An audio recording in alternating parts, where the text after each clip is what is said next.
name is Greg, W4GHW. I am Program Coordinator for the Coastal Plains Amateur Radio Club.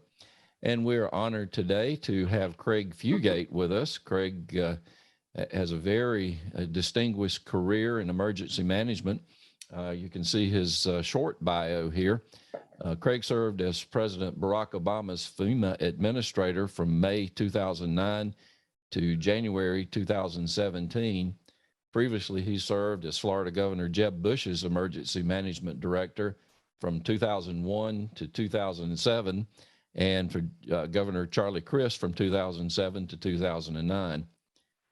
Craig led FEMA through multiple record-breaking disaster years and oversaw the federal government's response to major events such as the Joplin and Moore tornadoes, Hurricane Sandy, Hurricane Matthew, and the 2016 Louisiana flooding. Fugate set a clear and compelling vision, mission, and priorities for FEMA and relentlessly drove the agency to achieve better outcomes for survivors. FEMA's effectiveness in dealing with more than 500 presidentially declared disasters and emergency under Fugate's leadership restored the faith of the American people in the federal government's ability to respond to disasters. Prior to his tenure at FEMA, Fugate was widely praised for his management under Governor Jeb Bush of the devastating effects of the 2004 and 2005 Florida hurricane season, which composed Charlie, Francis, Ivan, Janine, Dennis, Katrina, and Wilma. Currently, Craig provides senior level advice and consulting in the area of disaster management and resiliency policy through Craig Fugate Consulting. Craig also serves as Chief Resiliency Officer at One Concern. Craig's call sign is KK4INZ, and I am proud to introduce to you all Mr. Craig Fugate. Well, good morning, everybody, and thanks for having me. My background on the short bio, I don't go all the way back, but for ham radio, I think it's important to know. I got started as a paramedic firefighter. I was a volunteer firefighter. My family's from Florida. So when, everybody says they're first generation, I'm like, yeah, you're still a Yankee. My mama's from Scriven. So I got my Southeast Georgia roots. And when I got out of high school, I became a volunteer firefighter. Went to EMT school, became a paramedic, and ultimately I went to the Florida State Fire College. And I thought my career was going to be in the fire service. I was a lieutenant fire rescue. And I remember this date because, there's certain things you remember. There's things you forget, like your anniversary, but there's some dates you remember. I got a phone call in February 1987 asking me to go downtown to fire rescue headquarters and work on a project. I just got promoted to lieutenant, and the thing they wanted to do was all of the people that had been in the field had never been in a supervisory role, nor had they ever worked in administration. So their theory was they'd take us from the field and put us in an office for 2 weeks and see if they couldn't get us to understand that administration wasn't the enemy. Because that's how you looked at it when you're in the field. It was like people in headquarters don't know what they're doing, let the people in the field do their job. So that was in February 1987. The project I got was updating the county's disaster plan. And I was actually taking some courses through the University of Cincinnati. This is really one of the first distant learning courses you took. And I remember you guys talking earlier about the first computers and 300 baud modems. I remember doing bulletin boards and sending my assignments up to the University of Cincinnati on the bulletin board they'd set up. And of course, I had upgraded by that time. I had a 24 baud modem. What happened was kind of interesting. I did the plan, then I was asked to update a new elected county commissioner on the plan. And at that time, they really didn't have anybody in my county doing emergency management. It was kind of a multi-hat deal. And I'm from Gainesville, Florida, so this is Alachua County. And I did the briefing, and the county manager looked at my boss and said, "Who's this guy, and why haven't I ever seen him before?" And he said, "Well, he's one of our lieutenants. He just got promoted and everything." He says, "Well, to this effect, my talents were wasted in the field, and I never went back on the road." So I always know February 1987 is when I started in emergency management. and I never went back to fire rescue. I started doing that. I did that for 10 years. Dealt with a variety of things, fires, chemical emergencies. But one of the first groups that reached out to me was the amateur radio folks. And again, I found myself walking in a situation where a lot of relationships had been broken. A lot of things weren't updated. And I was brand new to this. I was like, throw me a lifeline. And the hams reached out to me and they started, talking about what they could do and their services. And my question to them was, what do you need from me? And they were kind of taken aback because generally they were just trying to get somebody to listen to them, much less go, well, what do you need? And one of our first big projects was running brand new coax in the county administration building from the roof, which was 5 stories up, down to the basement where the EOC was. And so we could get, both the 2-meter equipment up and also get HF up. And so I started working with the guys. We did something kind of unusual at that time. I'm not sure how many bulldogs are in the room, but I'll try not to offend you too much, but I'm a big obnoxious gator as well. University of Florida, and this is before cellular technology and everything else, used to have ham radio operators come in and serve as spotters in crow's nest around the periphery of the stadium, and then call down when they see people passing out, usually in the student section, but every now and then in the alumni section, heart attacks and whatever. And because I was the emergency management guy and I talked to the hams, next thing I knew, I was coordinating with the amateur radio folks these stadium games. So I was, 6 to 7 times a year, we were doing these huge, 80,000 plus people events with amateur radio. And I guess we were just seeing so much stuff going on. We ended up formalizing, set up a command post using ham radio operators to relay. We'd get a lot of calls during these games. And so I started out working with amateur radio in a recurrent basis and saw the value of it. And as I went through my 10 years there, we had a couple of notable communication failures. One that was kind of interesting was we lost our phone line to the transmitters. As we saw dispatch centers moving downtown, but transmitters moving out of the way, very few dispatch centers actually transmit from where their 911 center is located. And I started realizing we had these failure points that people were just not paying attention to. So we lost the communications. And so we got 911 calls coming in, and we can't talk to any of the EMS or fire units. And at least within the downtown Gainesville area, we got a mobile unit out there and their radio could talk a couple of miles. And so we were able to get some comm back up. But the outlying areas we couldn't get to. And we got 9 municipalities in Lawrenceville County. That's where the volunteer fire departments are, city of Gainesville, the big city. But 8 of those locations, we couldn't talk to those. And so we got 911 calls coming in. There was no way to talk out to those volunteer units. And this occurred like that. This was not a storm. This was a mechanical, I think somebody ended up cutting a cable and we lost it. And what was interesting was the other phones worked. So I was able to call the hams. They started their tree, they came in. And what we did, and we never practiced this, but we had practiced losing the repeater. So what we did was we sent hams to every one of those fire stations. And we were able to communicate from the dispatch center, again, on 2 meters through the repeaters to those outlying areas. And we were able to get those, and again, they were calling people out there saying, hey, we've lost the radios. Can you get somebody to the station in case we get a call? And we were able to, within about an hour, reestablish communications with 8 of those fire stations that were anywhere from 10 to 20 miles from dispatch using 2-meter radios going through the repeater. So if a call came in to 911 that had to go like High Springs, then we would relay the information through the ham radio operators to the radio operators that were in High Springs, who could then tell the fire truck. And then once they got going, they could talk among themselves. But that initial dispatch was really done by amateur radio. it was not something we planned, but we had relationships and we could figure it out and did it pretty quick. But it brought me back to this point that I don't think people realize how many places there's single points of failure in their survivable emergency communication systems. Because I kept finding out that every time somebody told me that the systems were,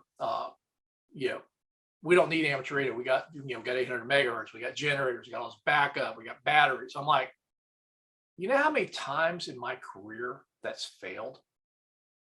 And so as I moved up through my career, I always maintained a good relationship with the ham radios. When I got to the state of Florida, we have three area sections. We're a big enough state. We have the North Florida section, which I'm part of, West Central Florida, which is the Tampa Bay region, and then South Florida, which is pretty much everything, Orlando South. And we went through a lot of things. Again, the hurricanes of 2004, 2005. And then one of the things that happened in 2005, which I thought was pretty notable, was we launched one of the largest public emergency management mutual aid to Hurricane Katrina. Florida ended up sending over 6,000 responders to Mississippi. And the majority of that was not National Guard, as what a lot of other states did. But when we sent our team, and we didn't distinguish between paid and unpaid. A lot of times people talk about, volunteers, and I'm like, I have a little bit of different approach in Florida. We looked at amateur radio as unpaid employees. If the state sent you or you were activated by local, you were actually covered under state workman's comp laws if you were sent and dispatched in part of that organization. And we ended up sending a lot of folks to Mississippi, including ham radio operators, under our state emergency response team as part of our mutual aid agreement. So from my very beginning all the way through, we had been very heavily invested in using amateur radio operators. We had the ham radio station that was in our state warning point. We, practiced a lot of that stuff. Anytime we had a major activation or we're doing hurricane season, the local amateur radio folks in Tallahassee, supported by the surrounding counties, basically the agreement was the North Florida section would staff the state EOC because it was there.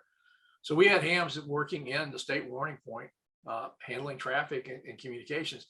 And again, I think for a lot of people, it was like, yeah, the comms are still, we got reasonably good comms.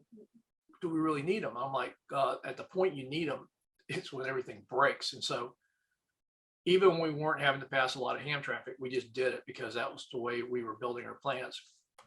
So when I got to FEMA, I saw almost a total disdain for ham radio. And I had done something when I was in Florida, when I did my exercises. I would do no notice exercises. We call them thunderbolts. And I was pretty ruthless about them. And I'd walk into the warning point or state EOC, and I would give them a communication drill. And I just ran one for the state of Florida 2 weeks ago. And it's relevant to this because if you've been watching the headlines and you've been watching any of the information coming out of the Department of Homeland Security, Critical Infrastructure and Security Administration, or CISA, the threats on cyber. And if you watch what's happened in the Ukraine, where the Russians have gone after some of the communication infrastructure, what could happen. And so I walked in, this was unannounced to the state team. The only person that knew I was coming up there was the exercise director. And I'd been asked by the state director to do this. And I walked in, I said, here's the scenario. You got all this background stuff about cyber attacks, the cyber threats, they're going after 911 systems, they're going after communications. And as I keep having to remind people, the communications that we think of, the phone systems, are not the phone systems when I grew up, which were the copper wired, big sulfuric batteries designed to survive nuclear war, linked together with microwave towers, at least in Florida, had basically built for 300-mile-an-hour winds to survive a nuclear attack. That system has been replaced from analog to digital. The copper has gone away, they've gone to fiber. And the protocol is now IP. It's all internet protocol. And when people talk about cyber, they're always worried about them turning off the power. And I'm like, actually, for emergency management, turning off the power would be something we could deal with. We would at least understand that. What I don't think people realize is that as we continue to develop and build these systems, we've actually created even bigger vulnerabilities. Our communication systems are all internet addressed.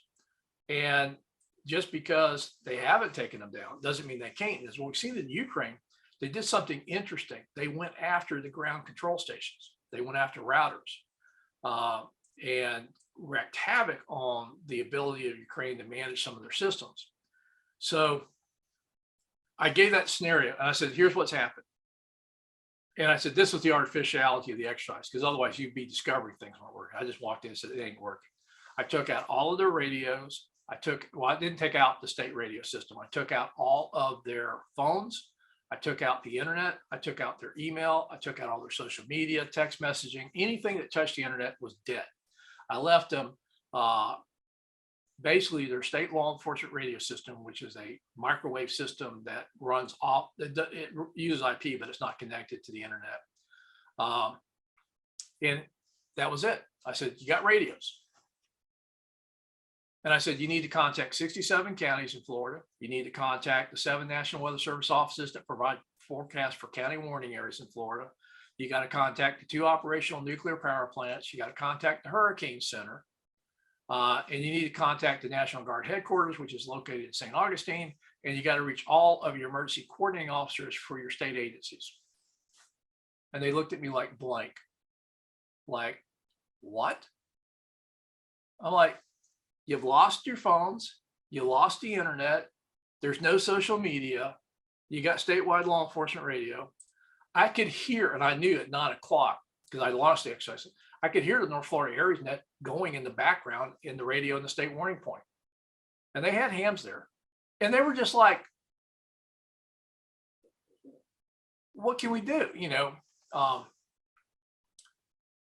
And finally they started figuring out and moving. And one of the people wrote in the exercise that this was not a realistic exercise. It was not credible.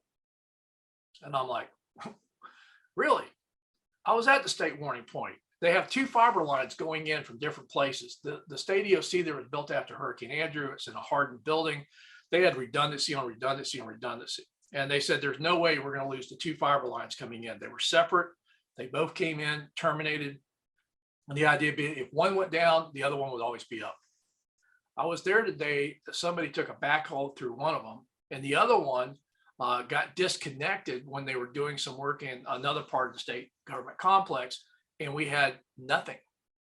And you know how much lead time we had for that one? When somebody picked up the phone, that it wasn't working. So I go back to this idea that in dealing with emergency managers, they are so used to something like this working most of the time that they think this is an emergency communication device. In fact, we've kind of sold a bill of goods in the federal government to everybody on this thing called FirstNet, which is an AT&T system. This came out of the 9/11 Commission that the interoperability communication, because the firefighters and police officers and EMS folks couldn't talk to each other in New York City, needed to be addressed.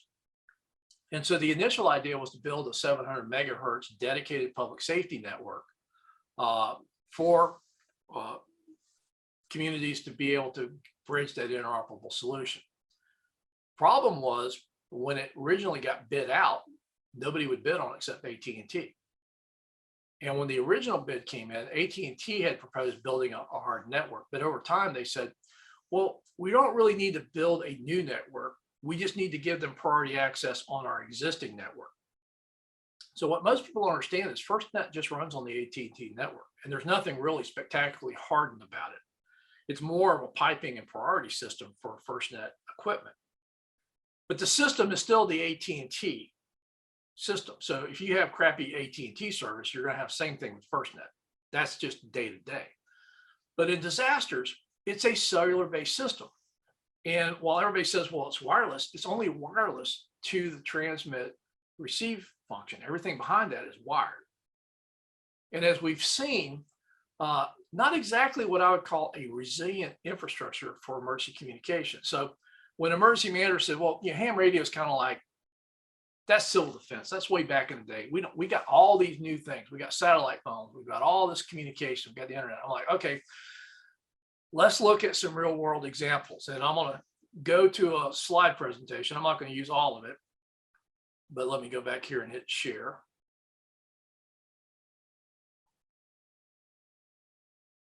All right, ham radio communications. Yeah.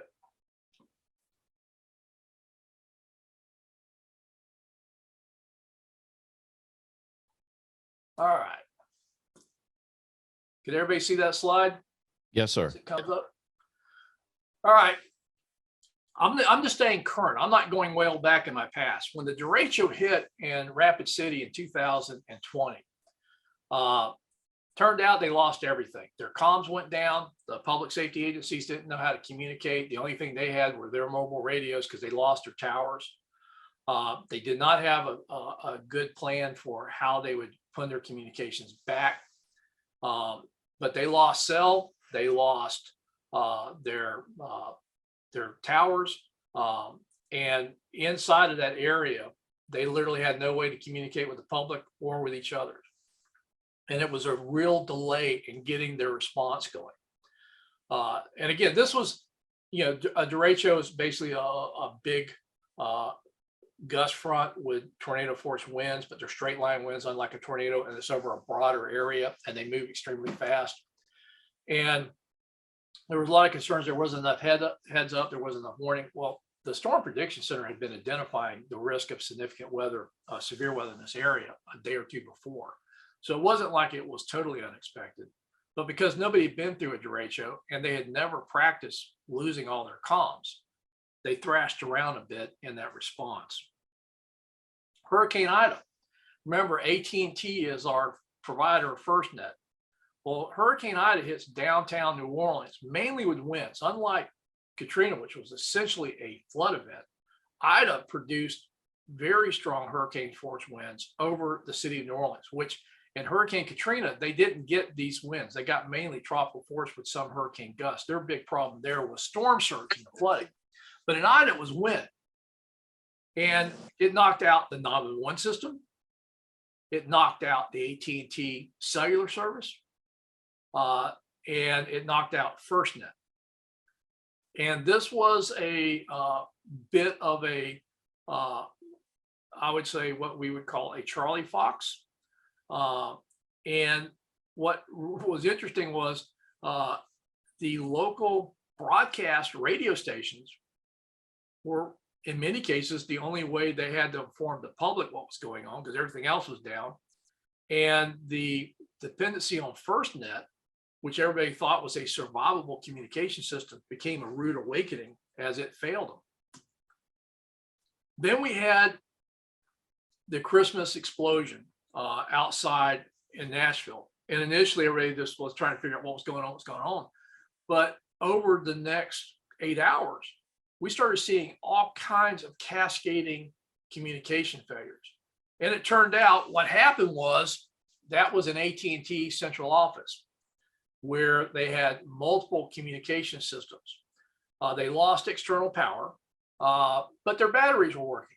Problem is, as the batteries failed and they couldn't get the generators back up or they were damaged, they started seeing cascading failures. Now think about this. Now this is a multi-state communication failures for anybody that was using the AT&T circuits. This was everything from FirstNet to cell phones to credit card transactions, states away from where this building got hit. And so, I kind of look at this from the standpoint of, when all else fails, it's ham radio. But it's only if you're trained and prepared, only if you can get on the air, and only if your local emergency management organizations know you and want your help. And I find that I spend probably less time talking to ham radio folks about this and more time about talking to the emergency management community, that this is I'm gonna stop my share and go back to the talking head piece. Go down here. And so when I got to FEMA, I did some more no-notice exercises, and Ted Akata, who's on this call, is the Chief Technology Officer at FEMA. He's also a ham. FEMA has a lot of different roles. Most people think of it as just, the disaster response, but they also have some other government roles. And one of those roles is continuity government. What happens when the worst day happens? Everything from the cyber attacks to nuclear exchanges. And one of the things that FEMA maintains is a high frequency radio system for communicating from FEMA's locations to the 10 FEMA regions and to some of the states. And some of you may be familiar with their shares frequencies, where they have frequencies near our bands where they allow licensees to communicate on that. A lot of local governments, at least in some parts of the Southeast, have been working with their local EMA and state to get those shares licensed and be able to do shares communication. My big hang up with that is they're too hung up on PACTOR, but that's their problem. And I walked in, and they test this thing weekly, or they told me they tested it weekly. So I walked into one of our locations and said, okay, this is a Thunderbolt. I want to contact all 10 regions right now. Well, this isn't a test day.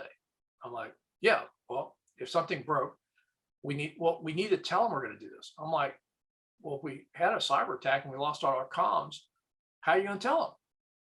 Well, they may not answer. I'm like, so this isn't 24 hours a day, 7 days a week survival communications. It only works when you do tests. Oh, no. Because we were spending a lot of money. I mean, these things had ALE, the automatic link stuff. They had, huge ass antenna rates. I mean, this is like, you go out these places as an amateur radio operator, and you just go, man, if I could get my wife past the size of this thing, if I just had this radio, in this antenna, I could talk anywhere. I mean, it's like amazing, the stuff out there. So we did a roll call out of 10 regions. And they started telling me propagation wasn't good. And I'm like, well, duh, it happened right now. What do you mean? You got to wait until the propagation's better? Out of 10 FEMA regions, they were able to contact 6, 4 directly, 2 by relay, and 4 were down. Oh, so what happened? Well, it turned out one of the facilities had no antenna.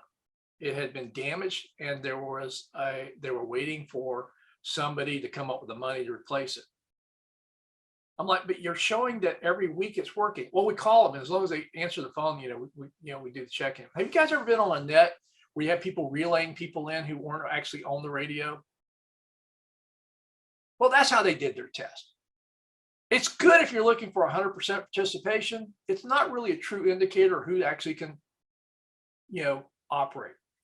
So they were doing their net and checking people in by relays. Not necessarily they could talk on the radio, but they could. Yeah, we checked in.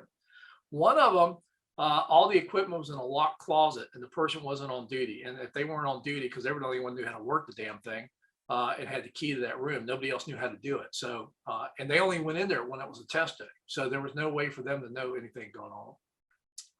The other 2 were propagation issues. They were on the West Coast, and they were in the 40-meter range, and it was just bad propagation that day.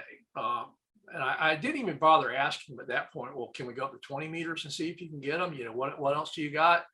No, they pretty much operated right where they were. And they weren't happy with me, because at that point, I just looked at millions of dollars in reoccurring cost and investment. And on a no notice event, which could replicate a bad day, 6 out of 10 FEMA regions we could reach. And I'm like, well, that's not acceptable. And it was, again, my point was, when you're doing your nets, when you're doing your training, when everybody expects stuff to work, it usually does. It's when you don't expect to need to do it, it's when it's off hours, it's all this other stuff that it doesn't. And so I've been pushing our local amateur radio group hard on what I think is a key role of amateur radio emergency services. Now, again, I kind of look at this from the periphery that I am a ham radio operator. I do participate, but I'm not that smart. I don't know everything. I'm just a general guy. But I know a lot on the disaster side. And when I first started working on our Aries group, it seemed the number one priority was getting enough people that could work shelters. And I said, yeah, that's nice. But that's not really what I think our primary mission is. And we were working with the county. County had actually been updating their disaster plans, and they were working on their hazard identification. And one of the things they had asked the local Aries group, could we write something up for their emergency support function 2 on the roles and responsibilities of ham radio. And immediately the local Aries group, which, basically the vest and 2 meter crowd, was, we got to go staff the shelters. And I'm like, that's nice. That's not critical. 99% of the time when you're staffing shelters, the communication is fine. All you're doing is providing a back channel to haul a bunch of information. And if you're not doing digital, it's even less useful. And they're saying, well, are you saying ham radio is critical? I'm like, no, I'm just saying that's something you do all the time. It's good. It's reoccurring. I give you something to train against. It's not critical. What's critical is if we lose communications, can the county EOC talk to the state EOC? That's our first priority. And they never, again, I think people kind of like, well, yeah, that seems to be important. I said, look, what we really need to focus on is if we lose communications, or in the advent of like Hurricane Michael, when it came through the Panhandle, it took out everything. And it turned out in that particular disaster, Verizon went down. And I actually found out why. Verizon was hanging their fiber on the utility poles because it was cheaper than burying it. So across an area that was basically from Panama City to almost to Tallahassee, north end to southwest Georgia, there was no communication. It was all gone. So the local EOCs, even their satellites, which states even got rid of that, that was blowing off the roof. No phone lines, no internet. RF was basically crapped out because their towers were blown over. And the only way they could get back to the state was when a ham showed up. And then propagation was so crappy that they ended up getting up on the air and talking to Jacksonville, 200 miles to the east, to be able to get Jacksonville to call the state EOC, which was only about 30 or 40 miles away, because nobody at the state EOC ever heard of NIVITs. And it went back to this idea that think of the county EOC. And Georgia is very similar to Florida in that we're county based. You got sheriffs, you got the county EOCs, and you got a lot of counties. But the primary communication is, can that county EOC get back to the state EOC to say we need help, or to give them sit reps? And most emergency managers are always looking at everything like this, or their computers, or their phone lines, or maybe some state law enforcement or other statewide radio system, and go, well, that's how we're going to communicate. I'm like, when it breaks, what happens? And this is an area that I found that with a lot of emergency managers, they have no clue that we now have tools like WinLink. We have, a lot of, digital modes that we can send quite a bit of traffic and not do the old voice stuff. Voice is still good. Voice is still, one of the basic things we practice. But they were like, well, we got to get these messages up there. We got to send these forms up. We got to do all that stuff. How are you guys going to do that? I'm like, well, we'll send them. We'll do WinLink. And we've been building. We have a Florida WinLink net. We've been building capability and training with hams. The other thing we're finding is that when you lose repeaters, and particularly in my county, it's a fairly large county, you can't talk on 2 meters. It just doesn't have the range. So the local hams started practicing NIVITs. We do a 80-meter NIVITs nets every other Friday, just to see who can check in. And we change it during the day. We'll go down to, go to 60 meters. We'll play around with 40 meters. And what we're trying to figure out is propagation changes, daytime to nighttime, disasters, 24 hours a day, 7 days a week, what works. But it's driving this idea that the first thing we got to be able to do is get to the EOC, get the EOC connected to the state EOC, then get up around the county to those key nodes, fire stations, and start providing the initial direction control if everything else breaks. And there's enough current events to say this is not something that's remote, but it's also something that doesn't happen unless you've been practicing. Because if all of your ARES plans have been around staffing EOCs, then or staffing the shelters, then you're basically depending upon repeaters. You're depending upon local voice nets, and you may not have built the muscle memory to be able to execute regional, statewide, multi-state communications. And that's where I think the real beauty of ham radio comes in, that isn't always appreciated by the emergency management community. So at FEMA, I began pushing this. One of the things that we did was we updated and signed a new memorandum of understanding with the ARRL. Ted's on this call. Ted's actually working to update this with the new leadership at the ARRL. It's kind of languished since I was there. But we still run into resistance, even within FEMA, that treat amateur radio as, yeah, they're nice people, but they're not really emergency communicators. They're not really, we're not going to count on them. We're not going to depend upon them. So I used to do this. I'd give people challenges. I would really push their buttons. When it said I was aggressively pushing, I was like, you don't understand. I was not a nice person. I could be a real pain in the butt. So I went during one of our continuity exercises. I gave my continuity folks a problem to solve. I said, you need to contact all 50 states,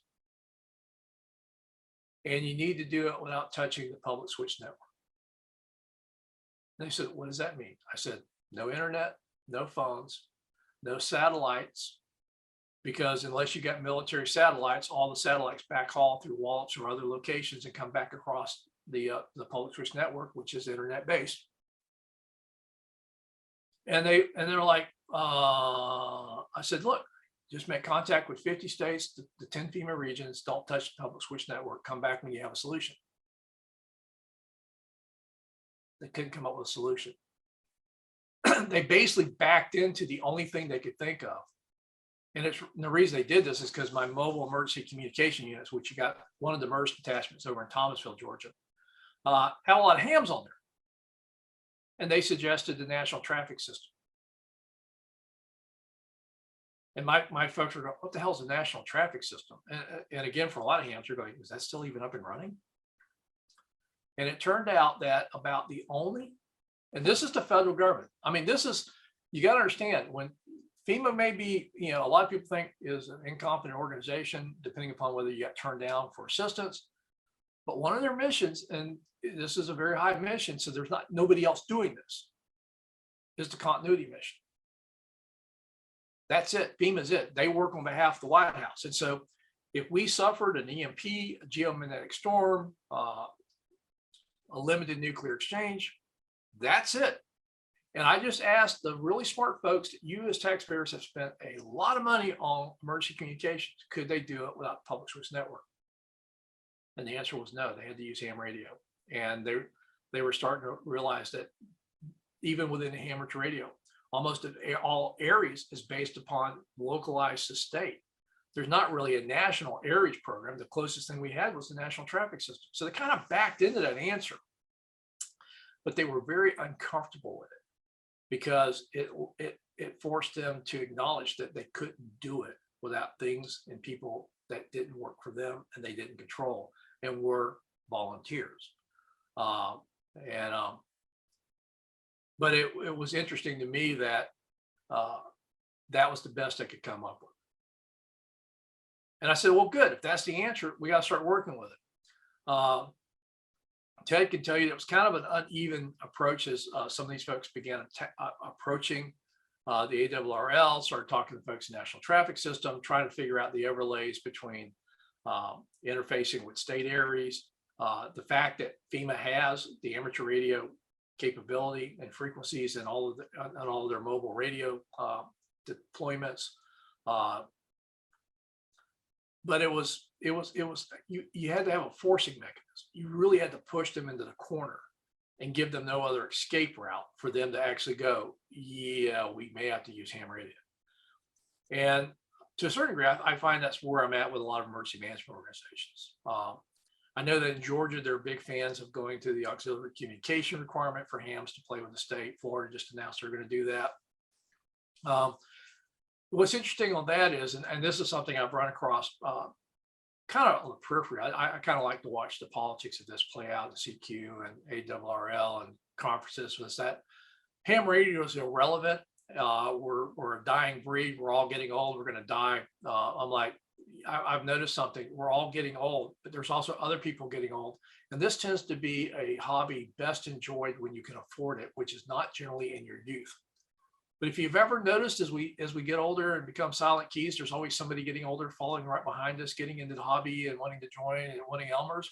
So I don't believe ham radio is dying off. I just think it's just a natural progression that most of us can't afford half the stuff we want to do or have the time to do it till we reach those ages where we're still active and able to support. So I don't think it's dying off. It's not relevant. I'm like, I just gave you a bunch of examples of where the only thing that was up was ham radio. And then the whole idea of OXCOM was, hey, we got all these hams out there. They're not really needed in disasters. Why don't we train them to serve as auxiliary communication folks to work the government radios, freeing up folks? And I'm like, that's actually not a bad idea, but it should not be an OXCOM versus Aries or RACES debate. It is when you're doing OXCOM, you're actually working on government radios and government systems, and the training's not bad. It's kind of a good thing to do, but it doesn't replace Aries, and it doesn't replace this primary responsibility of providing communications both in the immediate short distance area as well as long distance. And that's something that very few other organizations can bring to the table. The other thing I caution, I was down at the ARRL convention at Hamcation, and I spoke to this mainly because I was a little bit concerned that the new guy from Florida was the Florida Division of Emergency Management saying that they're going to require everybody to have OXCOM if they're going to participate with the state if they're a ham radio operator. And I'm like, let me tell you a little story about wildfires in 1998. We had gone through a very strong La Nina with very dry conditions. And we were burning state. At one point of the 67 counties in Florida, over 50 of them were in fire declared areas. We had run out of stuff. And back then, forestry had this requirement that if you were not typed and certified, and they called it red card, you couldn't fight fires, you couldn't participate. But they ran out of firefighters. They ran out of wildland firefighters. They ran out of the National Reserve. There was no more helicopters left in the inventory. And we were fortunate that year. Florida was about the only thing burning. They had more resources from the West Coast. I can remember guys getting off the plane from California, looking around going, what's the problem? Everything's green. And I had to explain to them, green stuff burns in Florida. They've never been in a coastal plain state during wildfires. But we ran out of everything. But forestry was insistent. If you're not red carded, we can't use you. And we're like, and I remember this because, I got Governor Childs, late Governor Childs was like getting pinged on why we hadn't activated the National Guard. And forestry's response was, we can't use them. They're not red card. And this was kind of this vicious cycle. We were running out of stuff. I mean, we had fires and there was virtually nothing left to go. The other thing I found out was because forestry, the state of Florida is a cheap state. We don't pay firefighters just to sit around. So just about everybody in forestry had another job. Turned out most of the people running those plows were also the mechanics. So you know what was happening? They were out there 12 hours a day plowing. They'd come in and then they have to do maintenance on those tractors, grab a few hours sleep and go out the next day. And we're like, guys, we got National Guard guys. They do track stuff all the time. And most of this is just basic maintenance stuff. Why don't we get the National Guard to do your maintenance so you guys can get some rest before you kill them? Oh no, they're not red card. They're not trained. We finally got them to accept it. We finally got them to let National Guard get some vehicles out there to let them haul around stuff. We finally got them to let National Guard get their fuel trucks out there to go fuel up tractors and stuff. And by the end of the year, we couldn't get them to let go of forestry. The next year, forestry, first thing they asked for is, can we activate the National Guard? And the guy that was making the request said, well, they're not red carded. He says, I get them, just get them activated. And my point was, and what I want to make a point for amateur radio was, the more exclusive you get on the badges and merit badges and training you have, the more holes you're going to have in the network. And I told this to ARRL when they were coming up with their levels for Aries. First of all, they went the wrong way. If you're a level 1, that should be your highest certification, not level 3. But they didn't listen to me because they were saying they were doing the instant command system. I said, well, ICS 1's the highest, and then the numbers go down. But if you look at that, I said, where's the entry point for the ham that just comes up on the air? You just rag choose, doesn't participate in Aries, but they're up and running and they got emergency power. Well, they're not trained. I'm like, you can afford to throw them away. It's an emergency. In a disaster, anybody's up and working. You got to be able to count. So my caution is, yes, the training is great, but we need to understand that within the amateur radio community, there's only a certain percentage of folks that are going to go to the extremes and go do the OXCOM training and everything else. There are going to be a lot of people that aren't going to want to do Aries. They got other interest in the hobby. But when it comes down to a disaster, it's who's up, who's transmitting, and who can pass information. And that, I think, is what is the core to amateur radio and what it brings to disasters. It is not a very efficient network. It is a very resilient network. You remember how you think about how many ham operators would you actually have to take down their towers, their power, their radios, and everything else to keep anything from emitting in your communities. And that doesn't always lead itself to what government likes, is very efficient systems that they can point to, touch, and control. The one thing government really doesn't like is when they cannot control everything. And so their tendency is to try to make you meet their system instead of like, well, why can't we adapt to emergency management to amateur radio? So I don't think there's an OXCOM versus Aries, and I don't think Aries versus amateur radio, that if you don't have all the merit badges, you can't play. Because quite honestly, when everything is down, is who can get on the air.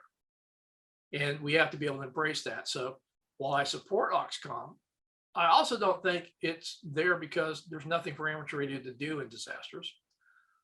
I think there's a lot of things we need to be practicing. One of the things that our local club's doing and our new North Florida Aries coordinator is doing is just getting people used to passing and receiving traffic.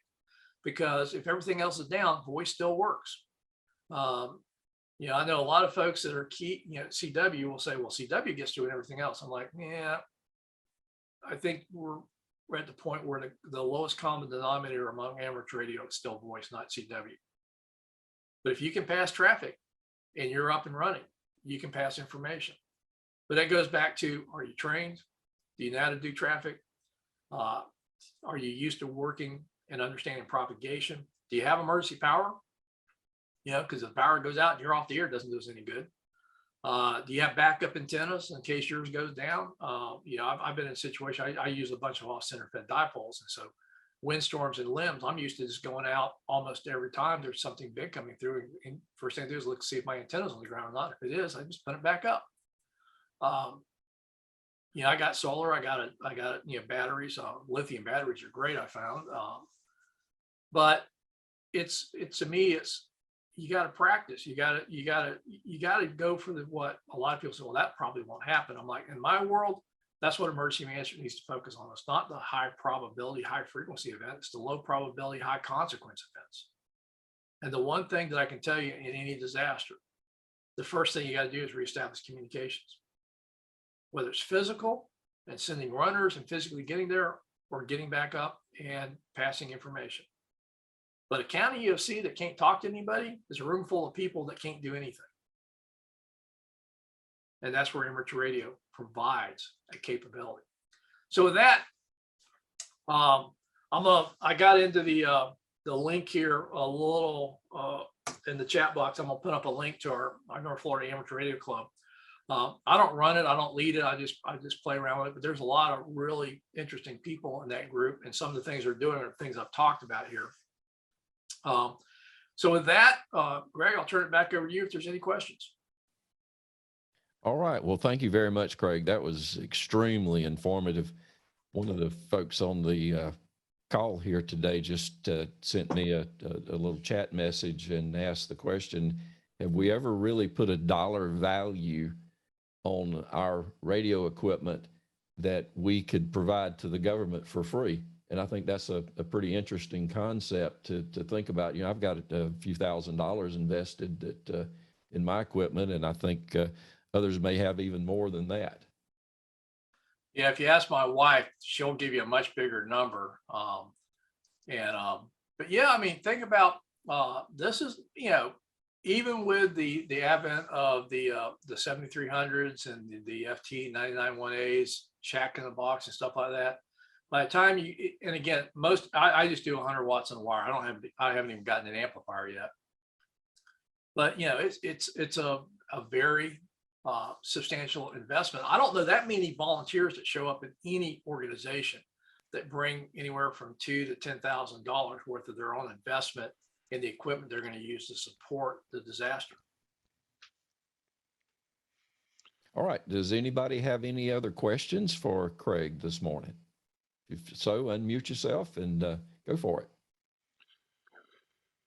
Yeah, Craig, I was kind of going on that one. Have you in your kind of in the national space, have y'all ever done that before? Just kind of Yes. give an estimated of value to the government? Actually, this is one of the things you can sell to your local emergency managers. FEMA recognizes amateur radio volunteer hours as match for cost share in disasters. Generally, in most disasters, the federal government provides 75% of those costs. The local government's required to come up with 25, state and local share. And one of the things that FEMA will allow is match the 25% with volunteer hours. So, and FEMA has a scale, they'll assign a value to it. And so it really becomes important that amateur radio hours are tracked, because during a disaster, all of those hours have financial numbers put in against it by FEMA, and that would count towards the local share for their match requirements. They don't look at the equipment, they just look at the hours, as well as any reimbursable costs that local governments may have in supporting the amateur radio operators. So they buy you fuel, they feed you, whatever. But the hours you provide, FEMA sees that as a financial match requirement. And the only requirement for the local governments is to be able to track and certify those hours. Thank you, Randy. That's a great question. Thank you, Craig. Comment. Go ahead, Lee. Good morning, Craig. Fantastic presentation, and thanks to Greg for setting it up. I'm Lee Stone, KT4LS. We recently started a project to capture our Aries hours again, since we lost Aries Connect a little over a year ago, or I guess coming up on 2 years now.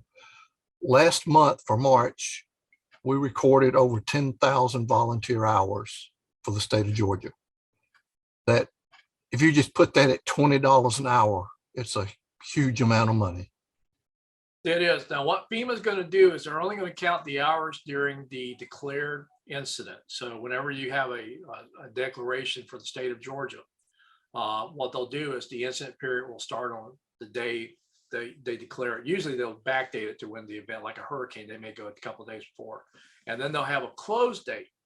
And that's where you need to bracket. So if you're already collecting that information, the ability to then go, okay, from this date to this date, this is how many hours we did, then it's pretty much for FEMA, as long as you're tracking it and can document it, those are golden hours. They don't look at everything else. They don't look at exercises. They don't look at training. They just look at the amount of hours during the activation period. But if you're tracking that on a day-to-day basis, it makes it so much easier in a disaster to grab that information. We're tracking the hours according to the reporting requirements of the ARRL. So we we collect it in the format that they want and then pass it up to them.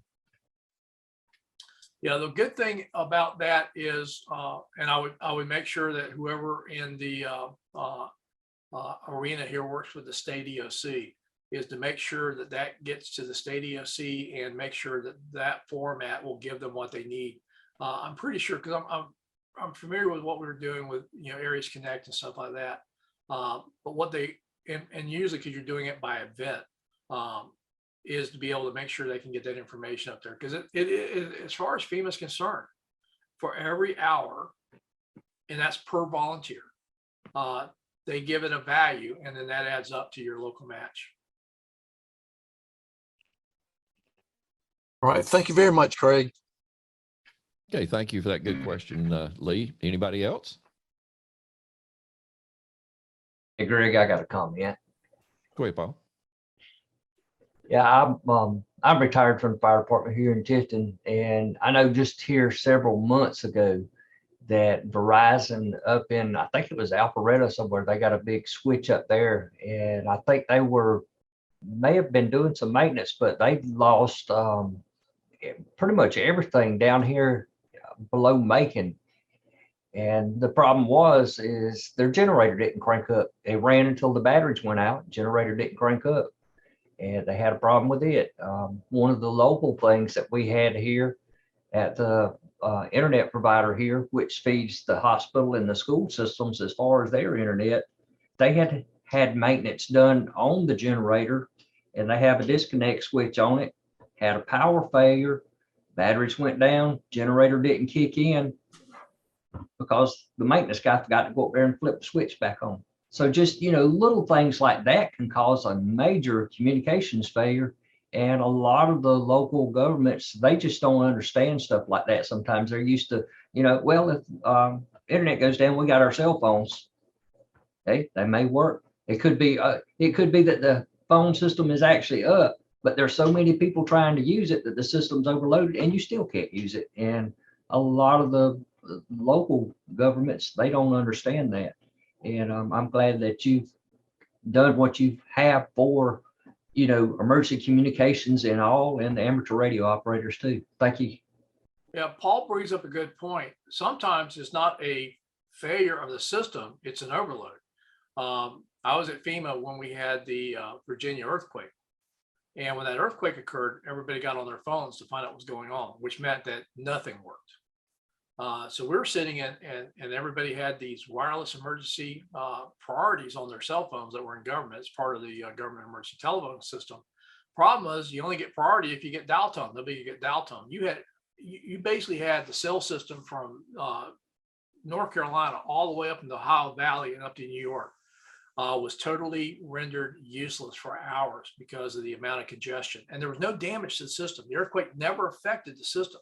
It was just that many people overloaded the system. And the net effect was there was no cellular communications taking place in that region. That happened for us during Michael. The cell systems were still up, but the system was so overloaded. You could get text messages through fairly well, but that was about it. Yeah, that's All right, one of the things. That's one of the Craig. FCC recommendations is, you know, text, use social media, stay off the phone, don't do voice unless you're calling 911, just because of the bandwidth issues. And so again, for something that people think is a resilient, survivable communications, those of us growing up, I mean, remember, telephones worked when nothing else worked, but they were built that way. And when they didn't really depend upon generators. They had big sulfuric acid batteries in those central offices. I remember I used to have to do the hazardous material assessments on them, and they had copper go into your house. But when they started putting in fiber, those became slick sites. And one of the things Paul says people don't get, and this is what bit me on my communication systems, where we had generators, but where those battery banks are, generally Bell South did, and they're good for 6 to 8 hours. And then they start to crash. And this was something we ran into. We had a couple of tornadoes come through our county. And for the first 8 hours, everything was working. And after about 8 hours, we started losing towers. We couldn't figure out what was going on. We get to the tower, the generator was running, the transmitter was working. And what's happening? So, and we're like, well, everything's working in the dispatch center, everything's working at the tower. It's got to be in between. And we hadn't realized that we had gone from copper wire to fiber. And when those battery banks died, so did all your communications. So one of the people I got to work with was an admiral who headed NORCOM, Admiral Gortney. And he had this thing called discovery learning. And he said, you know, that's the most expensive way to figure out stuff. And that was too many times I found out. Paul's exactly right. You'd be surprised how confident people are on technology. I dealt with a transfer switch for a generator in UPS that got stuck open. So the generator's running. Everybody thought we were good, and the battery started to die in the dispatch center. And when you start, you guys know how your radios start doing screwy things when you get low voltage? Imagine a 911 center, all the computers, all the computer-aided stuff. And this was back when we used token ring networks. And you start getting low voltages across that system. And nobody could figure out what was going on. We knew we'd lost power. We could hear the generator running. And everything was dying and doing bizarre stuff as it was dying. And nobody could figure out what was going on. Turned out the transfer switch, which is like a $10,000 transfer switch that's supposed to go from commercial power to the generator, got stuck open. And so the only thing we had was batteries. And so again, we're going for several hours and we hear the generator run, we're good. A damn transfer switch stuck open that the manufacturer swore that's never happened before. That's sort of like with all the severe weather. This is my joke. I used to go everywhere. People would tell me, "Oh, it's never going to be that bad. You're exaggerating." And then I'd go back afterwards and go, "I lived here all my life. I never knew it could be this bad." I'm like, that's why they call them record-setting events. But everybody who believes that technology is infallible, trust me, if it can be screwed, Paul knows this. I came out of the fire service. There's this. We break our department into shifts, 24 hours, and there's a shift that if it can be broken, deformed, or done something that had never been done before in a way that nobody ever thought it could be done, it's B shift. They're ingenious at breaking stuff. Never could figure out why, but in the fire service, we always sort ourselves and you get an A shift, a B shift, and a C shift. And whatever your B shift is, it is where everybody goes that cannot do it the right way. That's funny. All right. Do anybody else have a question for Craig? All right. Well, I'm going to stop. Hold on a minute. Go This ahead. is I'm sorry. Pete. Hey, my name's Pete Acevedo, and I work for the FAA. And during Michael, I was the FAA liaison to FEMA at Region 4. And one of the things I found out is when Michael hit, all the communications were down, and we were trying to get whatever input we could from the field. And guys were getting video, and they were using drones and everything, but they would have to drive out of the affected area all the way past Tallahassee before they could download all the imagery to us. And then I also found out FEMA does replace stuff and pay for stuff, but if it's part of your regular job, they will not refund you. So if you're a cop and you're driving a police car, they're not going to reimburse you for that. It's anything that's extra. So all of our equipment, they won't pay for, but our time, they will. I believe that's still correct. Yeah, the basic premise of federal disaster assistance is not to replace what you would have spent anyway. So if, fire service, EMS, fire, straight hours, usual wear and tear, all that, you're on. What FEMA pays for are the uninsured losses and the above budgeted losses. So any overtime, any wear and tear on vehicles, FEMA does an hourly rate on this stuff.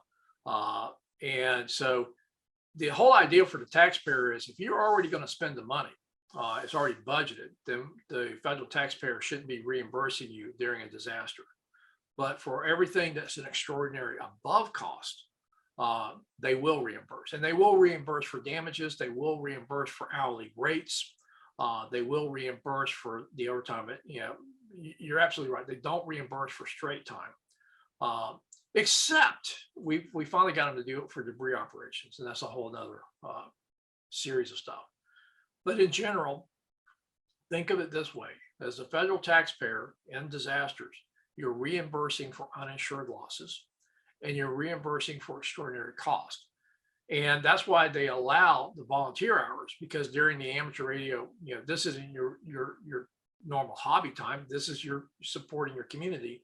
You can do that, but you can't get reimbursed for the, buying your equipment, because that's yours. And they'll just look at the hours. But it's really this idea that the federal government was not designed to replace state and local governments in disasters, but to support them. And that's why they only look at the above budgeted cost, overtime, excessive wear and tear, damages that weren't covered by insurance as being eligible for government agencies. All right. Thank you for that question. Does anybody else have a question? All right. Well, I'm going to stop the recording.